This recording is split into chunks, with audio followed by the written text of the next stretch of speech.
ಶ್ರೀಗುರುಭ್ಯೋ ನಮಃ. ಹರಿ ಓಂ.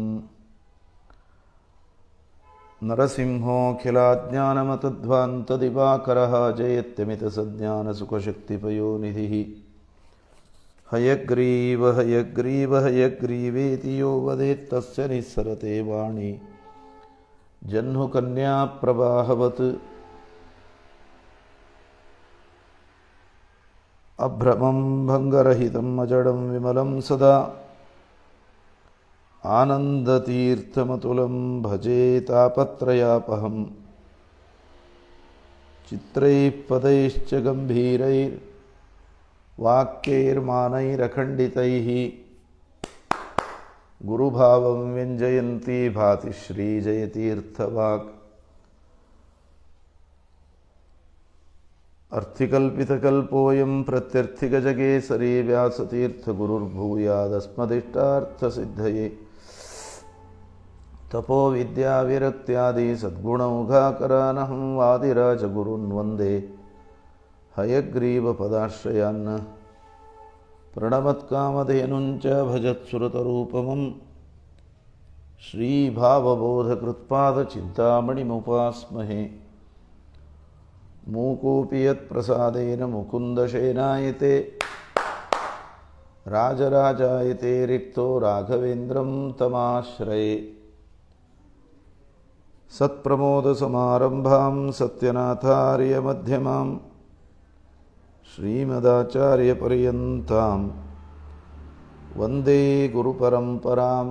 ಶ್ರೀಪತೇಚರ ತಪಸ್ವಾಧ್ಯಾಯ ಶುಶ್ರೂಷಾ ಕೃಷ್ಣಪೂಜಾರತಂ ಮುನಿಂ ವಿಶ್ವೇಶಮಿಷ್ಟದಂ ವಂದೇ ಪರಿವ್ರಾಟ್ ಚಕ್ರವರ್ತಿನಂ. ಶ್ರೀ ಗುರುಭ್ಯೋ ನಮಃ. ಇದನ್ನು ಓಪನ್ ಮಾಡಿ. ಹರಿ ಓಂ. ಶ್ರೀ ಪ್ರಸನ್ನ ವೆಂಕಟದಾಸಾರ್ಯೇಭ್ಯೋ ನಮಃ.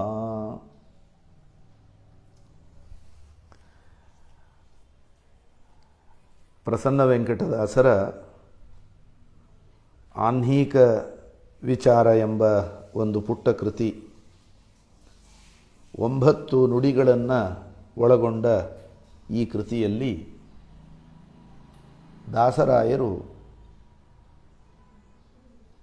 ಸದಾಚಾರ ಸ್ಮೃತಿ ಶ್ರೀಮನ್ಮಧ್ವಾಚಾರ್ಯರದ್ದು, ಶ್ರೀಮಠ್ ಟೀಕಾಕೃತ್ಪಾದರ ಪದ್ಯಮಾಲ, ಶ್ರೀಮನ್ನಾರಾಯಣ ಪಂಡಿತಾಚಾರ್ಯರ ಯೋಗದೀಪಿಕಾ ಇವುಗಳೆಲ್ಲವನ್ನೂ ಕೂಡ ಆಧರಿಸಿಕೊಂಡು ಈ ಆಹ್ನಿಕ ವಿಚಾರ ಎಂಬ ಕೃತಿಯನ್ನು ರಚನೆ ಮಾಡಿದ್ದಾರೆ. ಬೆಳಗಿನಿಂದ ರಾತ್ರಿಯವರೆಗೆ ನಾವು ಮಾಡಬೇಕಾದ ಕರ್ತವ್ಯಗಳೇನು, ಆ ಕರ್ತವ್ಯಗಳನ್ನು ಯಾವ ಅನುಸಂಧಾನ, ಯಾವ ಭಾವನೆಯನ್ನಿಟ್ಟುಕೊಂಡು ಮಾಡಬೇಕು, ಮಾಡಿದ ಕರ್ತವ್ಯಗಳನ್ನು ಹೇಗೆ ಭಗವಂತನಿಗೆ ಸಮರ್ಪಣೆ ಮಾಡಬೇಕು ಅನ್ನೋದನ್ನು ಪ್ರಸನ್ನ ವೆಂಕಟದಾಸರು ತುಂಬ ಹೃದಯಂಗಮವಾಗಿ ಮನೋಹರವಾದ ಭಾಷೆಯಿಂದ ಅದನ್ನಿಲ್ಲಿ ವರ್ಣನೆ ಮಾಡಿದ್ದಾರೆ. ಈ 9 ನುಡಿಗಳಲ್ಲಿ ಪ್ರತಿಯೊಂದು ನುಡಿಯ ಕೊನೆಯಲ್ಲೂ ಕೂಡ ಮಾಧ್ವೀಯ ಪಂಚಕಾಲ ಪರಾಯಣರು ಅಂತ ಉಪಸಂಹಾರ ಮಾಡ್ತಾರೆ ಆ ನುಡಿಯನ್ನು. ಅಂದರೆ ಮಧ್ವಾಚಾರ್ಯರ ಅನುಯಾಯಿಗಳು ಹಾಗೂ ಪಂಚಕಾಲ ಪರಾಯಣರು ಹೇಗೆ ತಮ್ಮ ಜೀವನವನ್ನು ನಡೆಸ್ತಾರೆ, ಅವರ ದಿನಚರಿ ಏನಿರ್ತದೆ ಅಂತ ಇಲ್ಲಿ ಹೇಳ್ತಾರೆ. ಪಂಚಕಾಲ ಪರಾಯಣರು ಅಂದರೆ ಪಂಚರಾತ್ರದಲ್ಲಿ ಈ ಪಂಚಕಾಲಗಳ ಬಗ್ಗೆ ವರ್ಣನೆ ಮಾಡುವಾಗ ರಾಮ ಅಭಿಗಮನಂ ಪೂರ್ವಂ ಉಪಾದಾನಂ ಅತಃ ಪರಂ ಇಜ್ಜಾ ಸ್ವಾಧ್ಯಾಯ ಕಾಲೌ ಚ ಯೋಗ ಕಾಲಸ್ತಥಾ ತಥೈವ ಚ ಎಂಬುದಾಗಿ 5 ಕಾಲಗಳನ್ನು ಹೇಳಿದ್ದಾರೆ. ಸಾಮಾನ್ಯವಾಗಿ ಒಂದು ದಿನದ 24 ತಾಸಿನಲ್ಲಿ ಹಗಲು ರಾತ್ರಿ ಸಮಾನವಾಗಿರುತ್ತದೆ. ಅದರಲ್ಲಿ ರಾತ್ರಿ ಭಾಗ 7:30 ಘಳಿಗೆ ಆ ರಾತ್ರಿ ಭಾಗದ 4ನೇ ಅಂಶ, ಅದರಲ್ಲಿ ಮೊದಲ 3:30 ಘಳಿಗೆಗಳನ್ನು ಯೋಗ ಕಾಲ ಅಂತ ಕರೀತಾರೆ. ಆಮೇಲಿನ ರಾತ್ರಿ ಶೇಷ ಕಾಲ ಏನಿದೆ ಅದನ್ನು ಅರುಣೋದಯ ಕಾಲ 3 ಘಳಿಗೆ. ಅದೇ ರೀತಿಯಲ್ಲಿ ಹಗಲಿನ ಮೊದಲಿನ ಪ್ರಹರವನ್ನು ಅಭಿಗಮ ಕಾಲ ಅಂತ ಕರೀತಾರೆ. ಅರುಣೋದಯ ಕಾಲದಲ್ಲಿ ಎದ್ದು ಸ್ನಾನಾದಿಗಳನ್ನು ಮಾಡಿಕೊಂಡು ಈ ಅಭಿಗಮ ಕಾಲದ ಒಳಗೆ ದೇವರ ಪೂಜೆಯವರೆಗಿನ ಎಲ್ಲ ಕಾರ್ಯಗಳನ್ನು ಕೂಡ ಮಾಡಬೇಕು. ಆಮೇಲೆ ಉಳಿದ 3 ಪ್ರಹರಗಳನ್ನು ಉಪಾದಾನ ಕಾಲ ಅಂತ, ಇಜ್ಜಾ ಅಧ್ಯಯನ ಇವುಗಳಿಗೆ ಅದನ್ನು ಬಳಸಬೇಕು ಅಂತ ಮಧ್ಯಾಹ್ನ ಕಾಲದಲ್ಲಿ ಸಂಧ್ಯಾವಂದನೆ, ನೈವೇದ್ಯ ಭೋಜನ, ಗೋಗ್ರಾಸ, ಇತಿಹಾಸ ಪುರಾಣಗಳಿಂದ ವೇದಾರ್ಥವನ್ನು ನಿರ್ಣಯ ಮಾಡಿಕೊಳ್ಳುವಂಥದ್ದು, ಸಾಯಂಕಾಲದ ಸಂಧ್ಯಾವಂದನಾದಿಗಳನ್ನು ಮಾಡುವುದು. ಇದೆಲ್ಲವೂ ಉಪಾದಾನ ಕಾಲದಲ್ಲಿ ಮಾಡುವಂತಹ ಕರ್ತವ್ಯ ಅಂತ ಹೇಳುವ ಮೂಲಕ ಹೀಗೆ ಅಭಿಗಮನ, ಉಪಾದಾನ,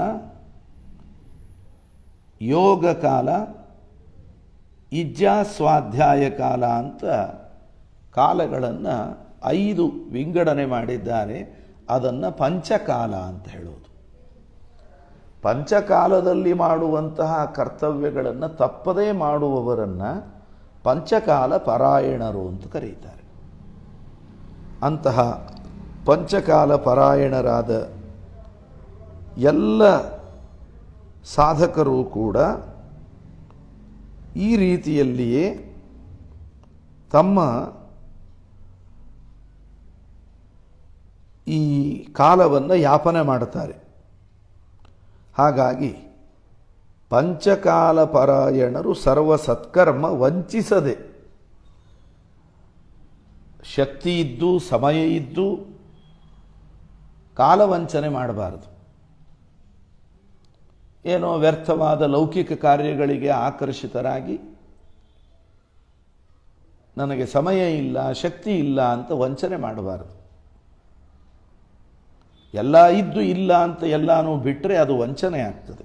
ಆದ್ದರಿಂದ ಆಧ್ಯಾತ್ಮಿಕ ನಿಷ್ಠೆಯಲ್ಲಿ ನಿರ್ಮತಿಂ ಚತುರನೆನಿಸಿ ಭಗವಂತನಲ್ಲಿ ನಿಷ್ಠನಾಗಿ ಮಮಕಾರ ಇಲ್ಲದೇನೆ ತಾನು ಮಾಡಿದ ಕರ್ಮಗಳನ್ನು, ಸರ್ವಸತ್ಕರ್ಮಗಳನ್ನು ಹರಿಗೆ ಅರ್ಪಿಸುವರು ಅನವರತ ಅಕಿಂಚನರು.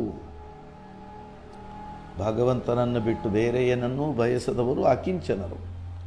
ಅವರು ಯಾವಾಗಲೂ ತಾವು ಮಾಡಿದಂತಹ ಕರ್ಮಗಳನ್ನು ಭಗವಂತನಿಗೆ ಸಮರ್ಪಣೆ ಮಾಡಿ ಮುಕ್ತಿಯನ್ನು ಪಡೆಯತಕ್ಕಂತಹ ಮಾಧ್ವೀಯ ಪಂಚಕಾಲ ಪರಾಯಣರು. ಬ್ರಾಹ್ಮ ಮುಹೂರ್ತದಲ್ಲೆದ್ದು ಬ್ರಹ್ಮಜನಕನ ಧ್ಯಾನವಂ ಮಾಡಿ ಪರವಶದಿ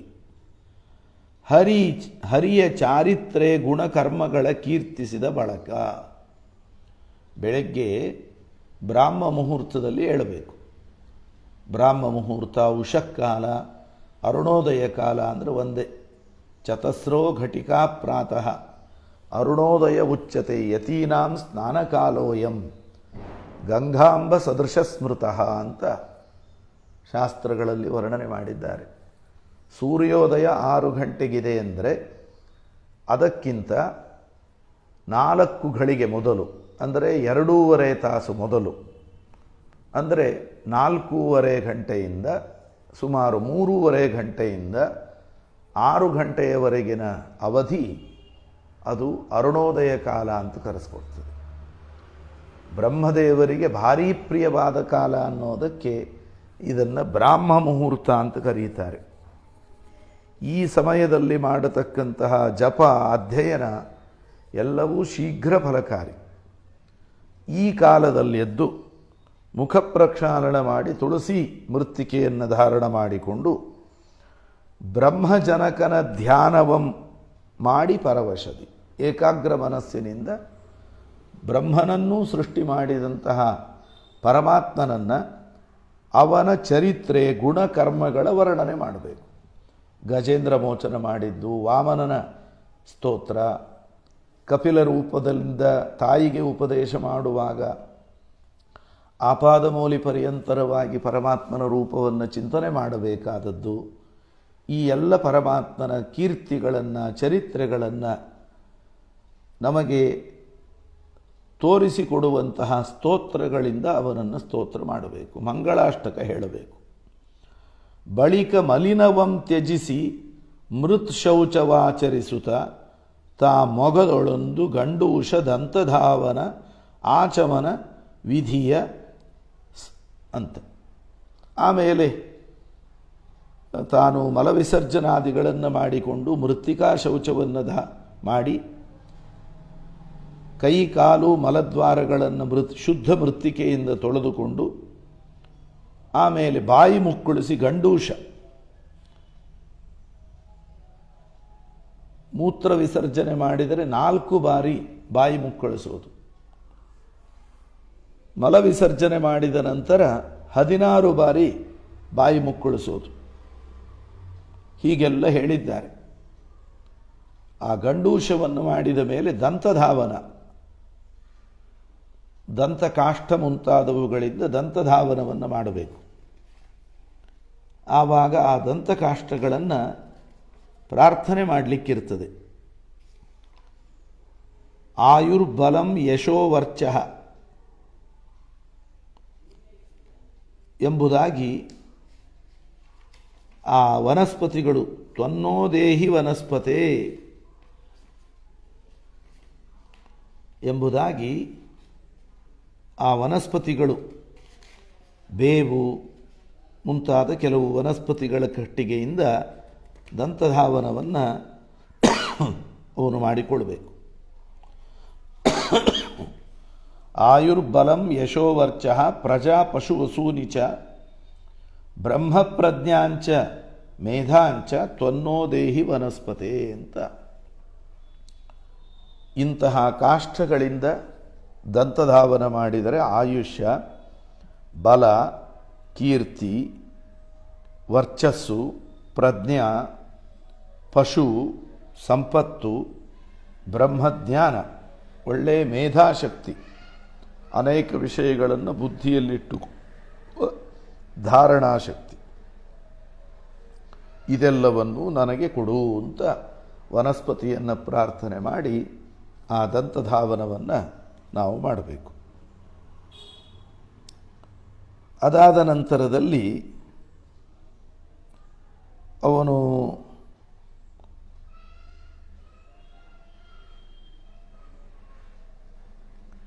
ದಂತಧಾವನ ಮಾಡೋದರ ಜೊತೆಗೆ ಸ್ನಾನ, ವಿದ್ಯುಕ್ತವಾಗಿ ಸಂಕಲ್ಪಪೂರ್ವಕವಾಗಿ ಸ್ನಾನ ಮಾಡಿ 12 ಊರ್ಧ್ವಪುಂಡ್ರಗಳನ್ನು, ಪಂಚಮುದ್ರೆಗಳನ್ನು ಧರಿಸಿ, ಕೊರಳಲ್ಲಿ ತುಳಸಿ ಕಮಲಾಕ್ಷಿ ಮಾಲೆಗಳನ್ನು ಧರಿಸಿ ರವಿಗತ ಬ್ರಹ್ಮಗೆ ಅರ್ಘ್ಯವನ್ನು ಕೊಡುವ, ಸೂರ್ಯನ ಒಳಗಿರತಕ್ಕಂತಹ ಶ್ರೀಮನ್ನಾರಾಯಣನಿಗೆ ಗಾಯತ್ರಿ ಮಂತ್ರದಿಂದ ಅರ್ಘ್ಯೆಯನ್ನು ಕೊಟ್ಟು, ಆಮೇಲೆ ಶತಮಿತ ಸುಗಾಯತ್ರಿ ತ್ರಿಗುಣಶ ಅಷ್ಟಾಕ್ಷರವ ಅತಿಭಕುತಿಯಲ್ಲಿ ಜಪಿಸಿ ಇನಗ ಹರಿಗೆ ಅರ್ಪಿಸುತ್ತಾ, ಸಂಧ್ಯಾವಂದನೆಯ ಪ್ರಧಾನ ಅಂಗವಾದ ಗಾಯತ್ರಿ ಜಪ, ಈ ಗಾಯತ್ರಿ ಜಪವನ್ನು 100 ಗಾಯತ್ರಿ ಜಪವನ್ನು ಅದರ 3 ಪಟ್ಟು ಅಂದರೆ 300ರಷ್ಟು ನಾರಾಯಣಾಷ್ಟಾಕ್ಷರ ಮಂತ್ರವನ್ನು ಜಪಿಸಿ ಅದನ್ನು ಸೂರ್ಯಾಂತರ್ಗತನಾದ ಪರಮಾತ್ಮನಿಗೆ ಸಮರ್ಪಣೆ ಮಾಡಿ, ಬ್ರಹ್ಮಚಾರಿಯಾಗಿದ್ದರೆ ಅಗ್ನಿ ಕಾರ್ಯದ ಮೂಲಕ, ಗೃಹಸ್ಥನಾಗಿದ್ದರೆ ಔಪಾಸನದ ಮೂಲಕ ಪ್ರಾತಃ ಕಾಲದ ಆಹುತಿಯನ್ನು ನೀಡಿ, ಸ್ವಾಧ್ಯಾಯ ಪಾಠ ಪ್ರವಚನ, ವೇದ ಮಂತ್ರಗಳ ಪಾರಾಯಣ, ಶಾಸ್ತ್ರಗ್ರಂಥಗಳ ಪಾಠ ಪ್ರವಚನ ಇವುಗಳನ್ನು ಮಾಡ್ತಾ ದಶಮತಿ ಗುರುಗಳ ಹೃದ್ಗತೆಗೆ ಅರ್ಪಣೆಯ ಮಾಡಿ, ತಾನು ಮಾಡಿದ ಈ ಪಾಠ ಪ್ರವಚನ ಜಪ ಇದೆಲ್ಲವನ್ನೂ ಮಧ್ವಾಂತರ್ಗತ ಶ್ರೀ ಗೋಪಾಲಕೃಷ್ಣ ಪ್ರಿಯತಾಂ ಅಂತ ಅವನಿಗೆ ಸಮರ್ಪಣೆ ಮಾಡಬೇಕು. ನೆನೆದು ಪೌರಾಣ ತತಿಗಳ ಸತಾತ್ಪರ್ಯದಿಂ ಕೇಳಿ. ಆಮೇಲೆ ಭಗವಂತನ ಪುರಾಣ ಕಥೆಗಳನ್ನು ಹೇಳಬೇಕು, ಕೇಳಬೇಕು. ಆ ಪುರಾಣ ಕಥೆಗಳನ್ನು ಸರಿಯಾಗಿ ಅರ್ಥೈಸಿಕೊಳ್ಳಿಕ್ಕೆ ಬೇಕಾದ ಭಾಗವತ ತಾತ್ಪರ್ಯ ಮಹಾಭಾರತ ತಾತ್ಪರ್ಯ ನಿರ್ಣಯ ಇವುಗಳನ್ನೇನು ನೀಡಿದ್ದಾರೆ ಅವುಗಳ ಮೂಲಕವಾಗಿ ನಾವು ಪುರಾಣ ಇತಿಹಾಸಗಳ ರಹಸ್ಯವನ್ನು ಚೆನ್ನಾಗಿ ಅರಿತುಕೊಳ್ಳಬೇಕು. ಹೀಗೆ ಭಕ್ತಿಯಿಂದ ನಿರಂತರವಾಗಿ ಇವುಗಳ ಶ್ರವಣ ಮಾಡ್ತಾ ಕಾಲ ಕಳೆಯುವವರು ಮಾಧ್ವೀಯ ಪಂಚಕಾಲ ಪರಾಯಣರು. ಆಮೇಲೆ ತುಳಸಿ, ಗೋ ಇವುಗಳಿಗೆ ನೀರು ಹಾಕಿ, ನೀರು ಕುಡಿಸಿ, ಹುಲ್ಲು ಹಾಕಿ ಗೋವುಗಳ ಮೈ ಸವರಿ ಸೇವೆ ಮಾಡಬೇಕು. ಮಧ್ಯಾಹ್ನ ಮಾಡುವ ಜಲಸ್ನಾನ, ಆಮೇಲೆ ಬ್ರಹ್ಮಯಜ್ಞ, ದೇವಋಷಿ ಪಿತೃತರ್ಪಣ. ಅದಾದ ನಂತರ ಶ್ರೀಮದ್ ಆಚಾರ್ಯರು ತಂತ್ರಸಾರ ಸಂಗ್ರಹದಲ್ಲಿ ಪದ್ಯಮಾಲಾದಲ್ಲಿ ಟೀಕಾರಾಯರು ಹೀಗೆಲ್ಲ ಷೋಡಶೋಪಚಾರ ಪೂರ್ವಕವಾದ ಪೂಜೆ ಶ್ರೀಮದಾಚಾರ್ಯರ ಸಿದ್ಧಾಂತಕ್ಕನುಸಾರವಾಗಿ ಮಾಡಬೇಕು. ಪೂಜೆಯನ್ನು ಪ್ರಾರಂಭ ಮಾಡುವಾಗ ಮಂಟಪದಲ್ಲಿ ಗುರುಗಳನ್ನು ಚಿಂತನೆ ಮಾಡ್ತಾ ಆ ಗುರುಗಳ ಅನುಜ್ಞೆಯನ್ನು ಸ್ವೀಕಾರ ಮಾಡಿ ಲಲಿತ ಜಲಗಂಧ ತುಳಸಿ ಕುಸುಮ ಧೂಪದಿ ಹೊಳೆವ ಚಾಮರ ಛತ್ರ ವ್ಯಜನಾದಿ ಉಪಚಾರಗಳಲ್ಲಿ ಚೆನ್ನಾಗಿ ಸೋಸಿ ತಂದ ಶುದ್ಧವಾದ ನೀರು, ಅದರಂತೆ ಗಂಧ, ತುಳಸಿ, ಪುಷ್ಪ, ಧೂಪ, ದೀಪ, ಛತ್ರಚಾಮರ ಈ ಎಲ್ಲ ಉಪಚಾರಗಳನ್ನು ದೇವರಿಗೆ ಸಮರ್ಪಣೆ ಮಾಡ್ತಾ ನೈವೇದ್ಯವನ್ನು ಮಂಗಲಾರತಿಯನ್ನು ಮಾಡಿ ಭಕ್ತಿಯಿಂದ ಷೋಡಶೋಪಚಾರ ಪೂಜೆಯನ್ನು ಮಾಡುತ್ತಾರೆ ಮಾಧ್ವೀಯ ಪಂಚಕಾಲ ಪರಾಯಣರು.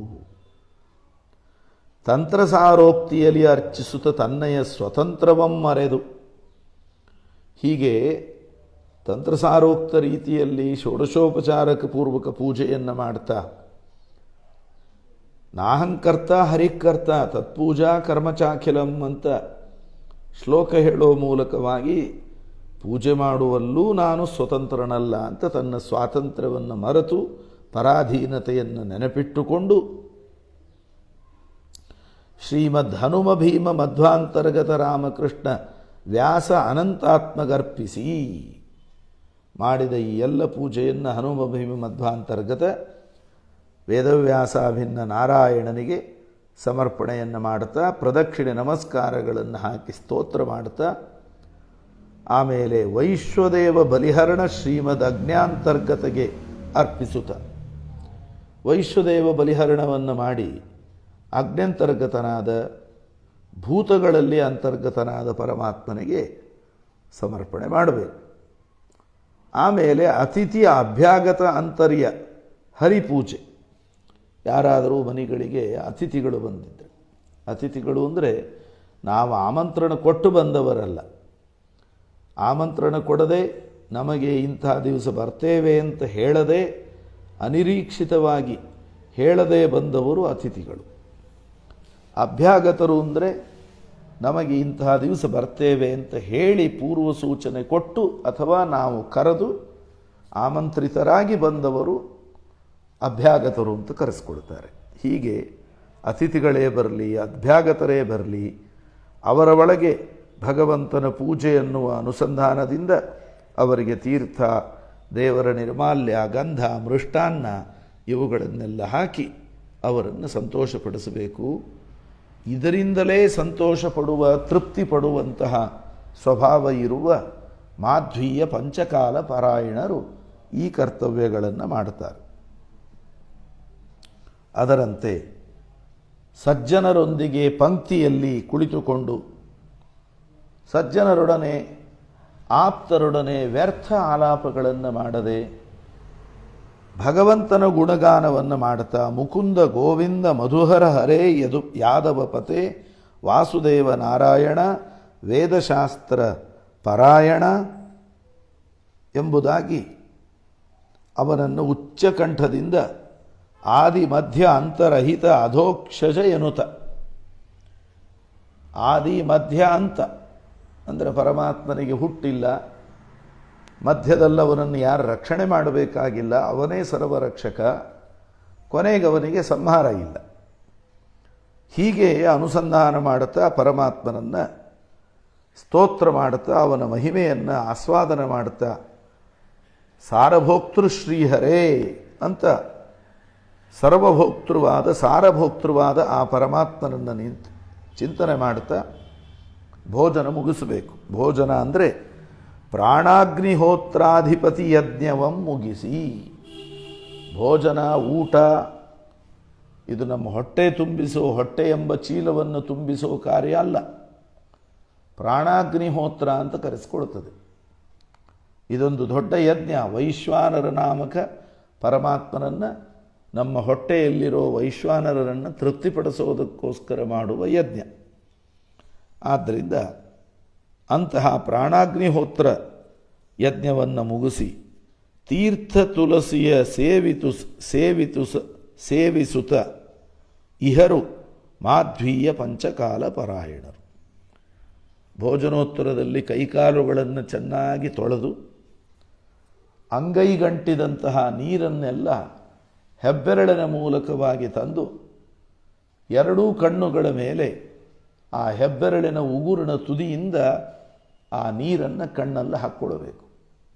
ಆವಾಗ ಶರ್ಯಾತಿಂಚ ಸುಕನ್ಯಾಂಚ ಚವನಂಚ ಇಂದ್ರಮಶ್ವಿನೋ ಭೋಜನಾಂತೆ ಸ್ಮರನ್ನಕ್ಷಣೋ ಅಂಗುಷ್ಠಾಗ್ರಾಂಬು ನಿಕ್ಷಿಪೇತ್ ಅಂತ. ಅಂಗುಷ್ಠ ಅಂದರೆ ಹೆಬ್ಬೆರಳು, ಅದರ ಅಗ್ರ ತುದಿ, ಅದರಿಂದ ಬರುವ ಅಂಬು ನೀರು, ಅದನ್ನು ನಿಕ್ಷಿಪೇತ್ ಕಣ್ಣಿನಲ್ಲಿ ಹಾಕಬೇಕು. ಅದರಿಂದ ನೇತ್ರ ರೋಗಗಳೆಲ್ಲ ಪರಿಹಾರವಾಗಿ ಕಣ್ಣು ಸುರಕ್ಷಿತವಾಗಿರ್ತದೆ. ದೇವರ ರೂಪವನ್ನು ದರ್ಶನ ಮಾಡಲಿಕ್ಕಾಗ್ತದೆ, ಮಹಾತ್ಮನ ದರ್ಶನ ಮಾಡಲಿಕ್ಕಾಗ್ತದೆ. ದೇವರ ಪ್ರಸಾದ ಗ್ರಹಿಸಿ ಬಳಿಕ ಹರಿಗುಣ ಗಣಾವಳಿಯ ಹೇಳಿ ಕೇಳುತ್ತಲಿ ದಿನಗಳದು ಸಂಧ್ಯಾವಂದನೀಯ ಮಾಡಿ. ದೇವರ ಪ್ರಸಾದವನ್ನು ಸ್ವೀಕಾರ ಮಾಡಿ ಭಗವಂತನ ಸ್ತೋತ್ರ ಪ್ರವಚನ ಇವುಗಳನ್ನು ಹೇಳ್ತಾ ಕೇಳ್ತಾ ಹಗಲನ್ನೆಲ್ಲ ಕಳೀಬೇಕು. ಸಾಯಂಕಾಲದ ಹೊತ್ತಿಗೆ ಮತ್ತೆ ಸಂಧ್ಯಾವಂದನೆ, ಸಾಯಂಕಾಲದ ವೈಶ್ವದೇವ ಅಥವಾ ಅಗ್ನಿಹೋತ್ರ, ಅಗ್ನಿ ಕಾರ್ಯ ಇವುಗಳನ್ನು ಮಾಡಿ ಭಕ್ತಿಯಿಂದ ಎಲ್ಲ ಕರ್ಮಗಳನ್ನು ಶ್ರೀಹರಿಗೆ ಅರ್ಪಣೆ ಮಾಡಬೇಕು. ಭಾವದಲ್ಲಿ ಹರಿಗೆ ನಮಿಸಿ ಭಕ್ತಿಯಿಂದ ಮತ್ತೆ ಪರಮಾತ್ಮನಿಗೆ ಪ್ರದಕ್ಷಿಣೆ ನಮಸ್ಕಾರವನ್ನು ಹಾಕ್ತಾ ಭಾವಶುದ್ಧಿಯ ಪ್ರದಕ್ಷಿಣೆ ಮಾಡಿ ನೀರಾಜನ ಬೆಳಗಿ ಭಕ್ತಿಯಿಂದ ಶುದ್ಧರಾಗಿ ಭಾವಶುದ್ಧಿ ಮನಃಶುದ್ಧಿಯಿಂದ ಭಗವಂತನಿಗೆ ಮಂಗಳಾರತಿ ಮಾಡಿ ಗೀತ, ನೃತ್ಯ, ವಾದ್ಯ, ಘೋಷ, ಶಂಖನಾದ ಮುಂತಾದ ಸೇವೆಯನ್ನು ಮಾಡಿ ಲಕ್ಷ್ಮೀರಮಣ ಗರ್ಪಿಸುವುದು ಭಾವುಕರು ಜೀವನ್ಮುಕ್ತ. ಜೀವನ್ಮುಕ್ತರೆಣಿಸೋ ತನಕವೂ ಕೂಡ ಎಲ್ಲರೂ ಲಕ್ಷ್ಮೀನಾರಾಯಣನಾದ ಪರಮಾತ್ಮನಿಗೆ ಇದನ್ನು ಅರ್ಪಣೆ ಮಾಡಬೇಕು. ಭಾವುಕ, ಭಾವ ಉಳ್ಳವನು ಭಾವುಕ. ಭಾವೋ ಭಕ್ತಿ ಸಮುದ್ದಿಷ್ಟ ತದ್ವಾನ್ ಭಾವುಕ ಉಚ್ಯತೆ ಅಂತ. ಭಾವ ಅಂದರೆ ಭಕ್ತಿ, ಭಾವುಕ ಅಂದರೆ ಭಗವಂತನಲ್ಲಿ ಭಕ್ತಿಯನ್ನು ಹೊಂದಿದವರು ಭಾವುಕರು. ಅಂಥವರು ಜೀವನ್ಮುಕ್ತಿಯಲ್ಲೂ ಕೂಡ ಇದನ್ನು ತಪ್ಪಿಸದೆ ಮಾಡ್ತಾ ಇರ್ತಾರೆ ಅಂತ ಹೇಳಿ, ಸರ್ವೇಂದ್ರಮಾನಿ ಸುರರಲ್ಲಿ ಪ್ರಾಣ ನಿಯಂತೃ ಸರ್ವದಾ ಪ್ರಾಣನಿಗೆ ವಿಷ್ಣು ಪ್ರೇರಕನಿಹನು. ಇದೆಲ್ಲ ಏನು ಪೂಜಾ ವಿಧಾನಕ್ಕೆ ಸಂಬಂಧಪಟ್ಟ ಅನುಸಂಧಾನವನ್ನು ಹೇಳಿದರು ದಾಸರು. ಇನ್ನು ಮುಂದೆ ನಮ್ಮ ದೈನಂದಿನ ಎಲ್ಲ ಚಟುವಟಿಕೆಗಳಲ್ಲೂ ನಾವು ಮಾಡಬೇಕಾದ ಅನುಸಂಧಾನ. ನಮ್ಮ ಎಲ್ಲ ಇಂದ್ರಿಯಗಳಲ್ಲಿ ಅವಯವಗಳಲ್ಲಿ ದೇವತೆಗಳಿದ್ದು ನಮ್ಮನ್ನು ಪ್ರೇರಣೆ ಮಾಡ್ತಾರೆ. ಅಂತಹ ದೇವತೆಗಳನ್ನು ಮುಖ್ಯ ಪ್ರಾಣದೇವರು ನಿಂತು ಪ್ರೇರಣೆ ಮಾಡ್ತಾರೆ. ಮುಖ್ಯ ಪ್ರಾಣದೇವರಿಗೂ ಕೂಡ ಪ್ರೇರಕನಾಗಿ ಸರ್ವೇಶ್ವರನಾದ ಪರಮಾತ್ಮ ಇದ್ದಾನೆ. ಆದ್ದರಿಂದ ಈ ಎಲ್ಲ ಪ್ರೇರಕರ ಚಿಂತನೆಯನ್ನು ಮಾಡುತ್ತಾ ನಾವು ಮಾಡಿದ ಎಲ್ಲ ಕರ್ಮಗಳನ್ನು ಈಶತುಷ್ಟಿಗಾಗಿ ಮಾಡಿದ್ದೇವೆ. ಪ್ರೇರಣೆಯಲ್ಲಿ ಈಶತುಷ್ಟ್ಯರ್ಥ ಸರ್ವಕರ್ಮಗಳನ್ನು ತಿಳಿದು ಮಾಡ್ತಾ ಇರೋ ಈ ಎಲ್ಲ ಕರ್ಮಗಳನ್ನು ಭಗವಂತನ ಪ್ರೀತ್ಯರ್ಥವಾಗಿ ನಾವು ಮಾಡ್ತಾ ಇದ್ದೇವೆ ಎಂಬುದಾಗಿ ತಿಳಿದುಕೊಂಡು ಯಾವುದೇ ಕರ್ಮ ಮಾಡುವಾಗಲೂ ಸರ್ವಥಾ ತನ್ನ ಕರ್ತೃತ್ವವನ್ನು ಜರಿದು ಹರಿ ಸರ್ವೋತ್ತಮ ಪರಕೆ ಪರಬ್ರಹ್ಮನೆಂದರಿದು ಶ್ರೀ ಸರ್ವಜ್ಞ ರಾಯನ ಆಜ್ಞದಲ್ಲಿ ಯಾವುದೇ ಕರ್ಮ ಮಾಡುವಾಗಲೂ ನಾನು ಕರ್ತೃ ಅಂತ ಕರ್ತೃತ್ವಾನುಸಂಧಾನ ಇರಬಾರದು, ಅದನ್ನು ಬಿಟ್ಟುಬಿಡಬೇಕು. ಸರ್ವೋತ್ತಮನಾದ ಪರಬ್ರಹ್ಮನೆನಿಸಿದ ಬ್ರಹ್ಮಾದಿ ದೇವತೆಗಳಿಗೂ ಉತ್ತಮನಾಗಿ ಪರಕ್ಕೂ ಪರಬ್ರಹ್ಮನೆನಿಸಿದವನು ಪರಮಾತ್ಮ.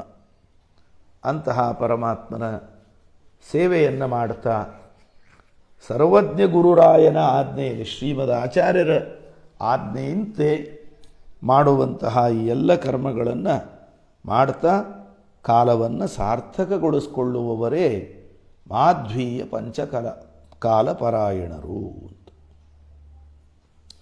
ಇದು ದೈನಂದಿನ ಜೀವನದಲ್ಲಿ ಮಾಡಬೇಕಾದ ಅನುಸಂಧಾನವನ್ನು ಹೇಳಿ, ಇನ್ನು ಒಟ್ಟಾರೆ ನಮ್ಮ ಹುಟ್ಟಿನಿಂದ ಸಾವಿನ ತನಕ ಬುದ್ಧಿ ತಿಳಿದಾಗಿನಿಂದ ಮರಣದವರೆಗೂ ನಮಗಿರಬೇಕಾದ ಅನುಸಂಧಾನವನ್ನು ಹೇಳ್ತಾರೆ.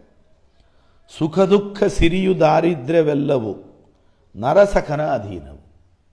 ನಮಗೆ ಬದುಕಿನಲ್ಲಿ ಬರೋ ಸುಖ ದುಃಖ, ಬಡತನ, ಅದರಂತೆ ಸಂಪತ್ತು, ಶ್ರೀಮಂತಿಕೆ, ಇದೆಲ್ಲ ನರಸಖನಾದ ನಾರಾಯಣನ ಅಧೀನ ಎಂಬುದಾಗಿ ತಿಳಿದು ಸರ್ವದಾ ತಾ ಹರುಷ ಮುಖರಾಗಿ, ಯಾವತ್ತೂ ಗಂಟು ಮುಖ ಹಾಕಿಕೊಳ್ಳದೆ ಕಳಗುಂದಿದ ಮುಖದಿಂದಿರದೆ ದೇವರಿದ್ದಾನೆ ರಕ್ಷಣೆ ಮಾಡಲಿಕ್ಕೆ ಅಂತ ಯಾವಾಗಲೂ ಸಂತೋಷದಿಂದ ತುಂಬಿದ ಮುಖದಲ್ಲಿರಬೇಕು. ಸದ್ವಿನಯ ವಚನ ವದಿಸುತ್ತ ಯದೃಚ್ಛಾಲಾಭ ತುಷ್ಟರಾಗಿ, ಯಾರಿಗೂ ಕಠೋರವಾದ ಮಾತುಗಳನ್ನಾಡದೆ, ಅದು ಕೂಡ ಒಂದು ವಾಂಗ್ಮಯ ತಪಸ್ಸು ಅಂತಾನೆ ಕೃಷ್ಣ. ಮನಸ್ಸಿನಲ್ಲಿ ವಿನಯ ಗುಣ, ಮಾತಿನಲ್ಲಿ ವಿನಯಪೂರ್ಣವಾದ ಮೃದುವಾದ ಮಾತು, ಅದನ್ನು ಆಡ್ತಾ ಯಾರಿಂದಲೂ ಏನನ್ನೂ ನಿರೀಕ್ಷೆ ಮಾಡದೆ ಯದೃಚ್ಛಾಲಾಭ ಸಂತುಷ್ಟನಾಗಿರು. ಅವರ ಒಳಗೆ ಭಗವಂತ ಹೊಕ್ಕು ಯಾವಾಗ ಏನು ಕೊಡ್ತಾನೋ ಅದನ್ನು ಸ್ವೀಕಾರ ಮಾಡು. ಸುಖತೀರ್ಥರ ಆನಂದತೀರ್ಥರ ಮತವೇ ಶುಭ ಮತ. ಅಂತೆ ಸಿದ್ಧಸ್ತು ಸಿದ್ಧಾಂತಃ ಮಧ್ವಸ್ಯ ಆಗಮ ಏವ ಹಿ ಪೂರ್ವ ಪಕ್ಷ ಯಾವನ್ ಮಧ್ವಮತೋದಯ ಅಂತ. ಉಳಿದದ್ದೆಲ್ಲ ಬರೀ ಪೂರ್ವಪಕ್ಷ ಅಷ್ಟೇ. ಸಿದ್ಧಾಂತ ಅಂದರೆ ಅದು ಶ್ರೀಮದ್ ಆಚಾರ್ಯರ ಸಿದ್ಧಾಂತ ಅಂತ. ಇಲ್ಲಿ ಏನು ಹೇಳಿದ್ದಾರೆ ಅದೆಲ್ಲವೂ ಅತ್ಯಂತ ಪ್ರಾಮಾಣಿಕವಾದದ್ದು ಅನ್ನುವ ವಿಶ್ವಾಸವನ್ನು ಹೊಂದಬೇಕು. ಇತರ ಪ್ರಖರ ಪಾಖಂಡ ದುರ್ಮತಶಾಸ್ತ್ರವನ್ನೊಮ್ಮೆ ಲೆಕ್ಕಕ್ಕೆ ತಾರದೆ, ಇದಲ್ಲದೆ ಚಾರ್ವಾಕ, ಬೌದ್ಧ, ಜೈನ, ಸಾಂಖ್ಯ, ಮೀಮಾಂಸ, ದ್ವೈತ ಮುಂತಾದ ಅನೇಕ ಮತಗಳಿದೆ. ಅದರಲ್ಲೂ ಆ ಎಲ್ಲ ಮತಗಳು ಕೂಡ ದುರ್ಮತಗಳು.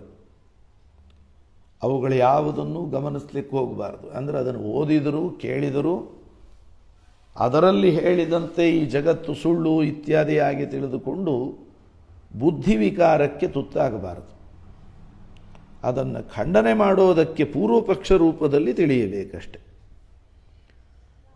ಆದ್ದರಿಂದ ಹರಿಪ್ರವರನೆನಿಸುವ ವಿಷ್ಣು ಭಕ್ತಾಗ್ರಗಳೆನಿಸುವ ಯಾರು ಹೀಗಿರ್ತಾರೋ ಅವರು ಭಗವಂತನ ಭಕ್ತರು ಅಂತ ಕರೆಸ್ಕೊಂಡು ಅವರು ಮಾಧ್ವೀಯ ಪಂಚಕಾಲ ಪರಾಯಣರು. ಕೊನೆಯ ನುಡಿಯಲ್ಲಿ ಹೇಳ್ತಾರೆ, ಕರ್ಣತ್ರಯದಲ್ಲಿ ಹರಿಗುರು ಸಾಧು ಜನ ಸೇವೆ, ಹರುಷದಲ್ಲಿ ರಾತ್ರಿ ಒಂದೆರಡು ಯಾಮ ಕಳೆದು ಶ್ರೀಹರಿಯ ಪ್ರೀತ್ಯರ್ಥ ಸ್ವಾಪವ ಮಾಡಿ. ಹೀಗೆ ತ್ರಿಕರಣಗಳು, ಆ ತ್ರಿಕರಣಗಳಿಂದಲೂ ಭಗವಂತನ ಸೇವೆ, ಗುರುಗಳ ಸೇವೆ, ಸಜ್ಜನರ ಸೇವೆ, ಮನೆಯಲ್ಲಿರೋ ಹಿರಿಯರ ತಂದೆ ತಾಯಿ ಅತ್ತೆ ಮಾವ ಇಂಥವರ ಸೇವೆಯನ್ನು ಮಾಡ್ತಾ ಸಂತೋಷದಿಂದ ಕಾಲ ಕಳೆಯುತ್ತಾ ರಾತ್ರಿ 1-2 ಯಾಮ ಕಳೆದ ಮೇಲೆ ಶ್ರೀಹರಿಯ ಪ್ರೀತ್ಯರ್ಥ ಸ್ವಾಪವ ಮಾಡಿ ಆಮೇಲೆ ನಿದ್ರೆ ಮಾಡೋದು ಕೂಡ ಭಗವಂತನ ಪ್ರೀತ್ಯರ್ಥವಾಗಿ ಮಾಡುವ ಒಂದು ಕಾರ್ಯ. ಪ್ರಾಜ್ಞ ರೂಪದಿಂದ ಪರಮಾತ್ಮನೇ ನಮಗದನ್ನು ಪ್ರೇರಣೆ ಮಾಡ್ತಾನೆ ಅಂತ ಹೇಳಿ ನಿದ್ರೆ ಮಾಡಬೇಕು. ಮಧ್ಯೆ ಮಧ್ಯೆ ಎಚ್ಚರಿತು, ಮಧ್ಯದಲ್ಲೆಲ್ಲ ಎಚ್ಚರದಿಂದಿದ್ದು ಹರಿಯ ಸ್ಮರಿಸಿ ಭಗವಂತನ ಸ್ಮರಣೆ ಮಾಡಬೇಕು. ಹರಿಯ ವ್ಯಾಸಂಗ ಅವಸ್ಥಾತ್ರಯವ ಕಳೆಯವ. ಪರಮಾತ್ಮ ನಮ್ಮ ಮನಸ್ಸು ಅನ್ಯತ್ರ ಹೋಗದಂತೆ, ಅನ್ಯ ಮನಸ್ಕತೆ ಬರದಂತೆ, ಮತ್ತು ನಿದ್ರೆ, ಕನಸು, ಎಚ್ಚರ ಮುಂತಾದ ಅವಸ್ಥಾತ್ರಯಗಳು ಬರದಂತೆ ನಮ್ಮನ್ನು ರಕ್ಷಣೆ ಮಾಡ್ತಾನೆ. ಅಂತಹ ಶ್ರೀಹರಿಯ ಸ್ಮರಣೆಯನ್ನು ಆಯುಷ್ಯವ ಬಿಡದೆ, ಆಯುಷ್ಯವನ್ನು ಕೈ ಬಿಡದೆ, ವ್ಯರ್ಥವಾಗಿ ಕಳೆಯದೆ ಕಳೆವ ಶ್ರೀ ಹರಿ ಪ್ರಸನ್ನ ವೆಂಕಟಕೃಷ್ಣ ಎಂಬ ಲೋಕಪಾವನನೆನಿಸುವ. ಹೀಗೆ ಆಯುಷ್ಯವನ್ನು ವ್ಯರ್ಥ ಮಾಡದೆ ಯಾವಾಗಲೂ ಹರೇ ಪ್ರಸನ್ನ ವೆಂಕಟಕೃಷ್ಣ ಅಂತ ಭಗವಂತನನ್ನು ಸಂಬೋಧನೆ ಮಾಡಿಕೊಂಡು ಜಗತ್ಪಾವನರಾಗಿ ವಾಸ ಮಾಡುವಂತಹ ಮಾಧ್ವೀಯ ಪಂಚಕಾಲ ಪರಾಯಣರು ಅಂತ ನಿಜವಾಗಿ ಭಗವದ್ಭಕ್ತರಾದವರು ತಮ್ಮ ದಿನಚರಿಯನ್ನು ಯಾವ ರೀತಿಯಲ್ಲಿ ಮಾಡ್ತಾರೆ. ಮಧ್ವಾಚಾರ್ಯರ ದಿನಚರಿ, ದಶಮಸ್ಕಂದ ಭಾಗವತದಲ್ಲಿ ಕೃಷ್ಣನ ದಿನಚರಿಯ ವರ್ಣನೆ, ಅದರಂತೆ ಟೀಕಾಕೃತ್ಪಾದರ ರಾಘವೇಂದ್ರ ಸ್ವಾಮಿಗಳ ಈ ಅನೇಕ ಮಹಾನುಭಾವರ ದಿನಚರಿಯನ್ನು ಅವರವರ ವಿಜಯ ಗ್ರಂಥಗಳಲ್ಲಿ ವರ್ಣಿಸಿದ್ದಾರೆ. ಆರಣ್ಯಕಾಚಾರ್ಯರು ನಮ್ಮ ಜೀವನದ 24 ತಾಸಿನಲ್ಲಿ ನಾವು ಹೇಗೆ ಸಮಯ ಕಳೆಯಬೇಕು ಅಂತ ವಿಭಾಗ ಮಾಡಿಕೊಟ್ಟಿದ್ದಾರೆ.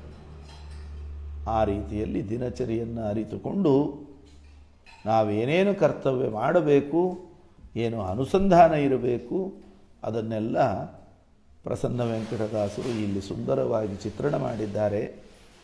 ತಿರುಪತಿಯ ಶ್ರೀನಿವಾಸನಿಂದ ನೇರವಾಗಿ ಅಂಕಿತವನ್ನು ಪಡೆದ ಮಹಾನುಭಾವರು ಅನೇಕ ಇವತ್ತಿಗೂ ಅಪ್ರಕಟಿತವಾದ ಅವರ ಹಸ್ತಪ್ರತಿಗಳು ನಮಗೆ ದೊರೆಯುತ್ತಾ ಇದೆ. ಡಾಕ್ಟರ್ ಸುಭಾಷ್ ಕಾಕಂಡಕಿಯವರು, ಹಿರಿಯರಾದ ಶ್ರೀ ಧ್ರುವಾಚಾರ್ಯ ಕಾಕಂಡಕಿಯವರು ಪ್ರತಿ ವರ್ಷವೂ ತುಂಬ ವಿಜೃಂಭಣೆಯಿಂದ, ಇತ್ತೀಚೆಗಂತೂ ಇಂತಹ ಗೋಷ್ಠಿ ಮತ್ತು ವಿದ್ವಾಂಸರ ಉಪನ್ಯಾಸ, ಕಾರ್ಯಾಗಾರ, ಅನೇಕ ಪುಸ್ತಕ ಪ್ರಕಾಶನ, ಹೀಗೆ ಅನೇಕ ವಿಧದಿಂದ ಇದನ್ನು ಮಾಡ್ತಾ ಇದ್ದಾರೆ. ಈ ಒಂದು ಇವತ್ತಿನ ಈ ಆರಾಧನೆಯಲ್ಲಿ ಪ್ರಸನ್ನ ವೆಂಕಟದಾಸರ ಆಹ್ನಿಕ ವಿಚಾರದ ಕೆಲವು ಬಿಂದುಗಳನ್ನು ಹಂಚಿಕೊಳ್ಳುವ ಒಂದು ಅವಕಾಶವನ್ನು ಮಾಡಿಕೊಟ್ಟ ಅವರಿಗೆಲ್ಲರಿಗೂ, ತಾಂತ್ರಿಕವಾಗಿ ಈ ಪ್ರವಚನ ಸಫಲಗೊಳ್ಳುವಂತೆ ಸಹಕರಿಸಿದಂತಹ ಶ್ರೀ ಪ್ರವೀಣ ಜೋಶಿ ಯರಗೇರ ಅವರಿಗೂ, ಪ್ರಸನ್ನ ವೆಂಕಟದಾಸರ ಅವರ ಅಂತರ್ಗತರಾದ ಸಕಲ ಗುರುಗಳ, ಪ್ರಾಣದೇವರ ಹಾಗೂ ಶ್ರೀ ಶ್ರೀನಿವಾಸನ ಅನುಗ್ರಹವಾಗಲಿ. ನಮಗೂ ವಿಶೇಷವಾಗಿ ಪ್ರಸನ್ನ ವೆಂಕಟದಾಸರ ಸೇವೆ, ಅವರ ಕೃತಿಗಳ ಅಧ್ಯಯನ, ಅದರ ಬಗ್ಗೆನ ವಿಮರ್ಶಾತ್ಮಕವಾದ ಲೇಖನವನ್ನು ಬರೆಯುವಂತಹ ಉತ್ಸಾಹ, ಶಕ್ತಿ, ಸಮಯ ಇವುಗಳನ್ನೆಲ್ಲ ಕೊಟ್ಟು ಅನುಗ್ರಹಿಸಲಿ ಅಂತ ಪ್ರಾರ್ಥನೆ ಮಾಡ್ತಾ, ಅವಕಾಶ ಮಾಡಿಕೊಟ್ಟ ಶ್ರೀ ಸುಭಾಷ ಕಾಕಂಡಕಿ, ರೇಖಾ ಕಾಕಂಡಕಿ ದಂಪತಿಗಳಿಗೂ, ಹಿರಿಯರಾದ ಧ್ರುವಾಚಾರ್ಯ ಕಾಕಂಡಕಿ ದಂಪತಿಗಳಿಗೂ, ನಮ್ಮವರೇ ಆದ ನಮ್ಮ ಪಾಠ ಪ್ರವಚನದಲ್ಲಿ ಸದಾ ಉತ್ಸಾಹದಿಂದ ಪಾಲ್ಗೊಳ್ಳುವ ವ್ಯಾಸಾಚಾರ್ಯ ಕಾಕಂಡಕಿಯವರಿಗೂ, ಆ ಇಡೀ ಎಲ್ಲ ಮನೆತನದವರಿಗೂ ಪ್ರಸನ್ನ ವೆಂಕಟದಾಸರ ಅನುಗ್ರಹವನ್ನು ಚಿಂತನೆ ಮಾಡಿ ನಮ್ಮ ಈ ಪ್ರವಚನವನ್ನು ಗುರುಗಳಲ್ಲಿ ಸಮರ್ಪಣೆ ಮಾಡ್ತೇವೆ. ಮಧ್ವೇಶಾರ್ಪಣಮಸ್ತು.